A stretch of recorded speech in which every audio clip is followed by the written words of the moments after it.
So apparently if doctors tell you that you have 1 year before you go blind, you do what any normal person would do. You book a one-way ticket to a random village in Nepal.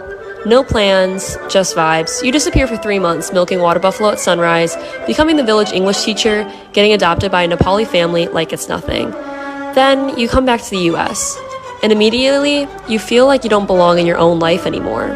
So you leave again. You fly to Vietnam, end up getting trapped in a cave for 3 days with strangers, and surviving it. And at one point you're like, yeah, this might be how it ends. You end up making it out. Barely. You decide to go home, hate it, and leave again.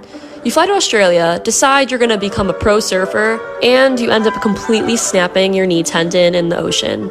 No insurance, emergency surgery, and your university calls and is like, yeah, so you're done here.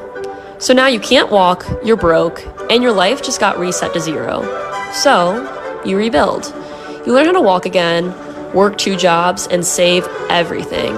And the second you can move again, you leave.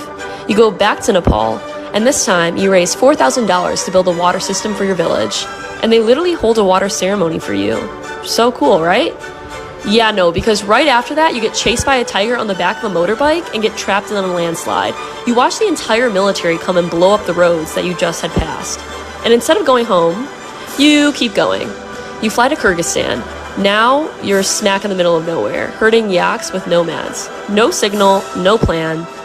So you make the smart decision and decide to hitchhike across the entire country. Random strangers end up picking you up, and somehow you become best friends. One of them is like, hey, want to go on a 5-day road trip? You say yes, obviously. And now you're driving through some of the highest roads in the world, surviving off of bread and sausage for 5 days straight. You try to cross the border, you get denied. And you try again, and somehow it works. Welcome to Uzbekistan.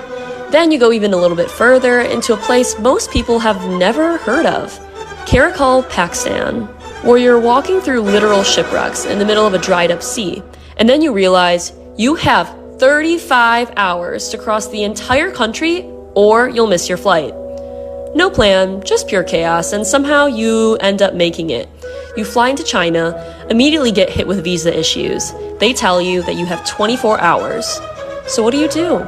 You choose to go to a Chinese opera and end up on stage getting your ears cleaned in front of the entire crowd. At this point, you've lost 40 pounds, lost all your strength, and you used to be a powerlifter. But instead, you found something else. You traveled for 5 months, spent $7,000, almost died multiple times, and somehow, this is the most alive you've ever felt. My name's Michelle, I'm 22, and I'm still figuring out how far this goes.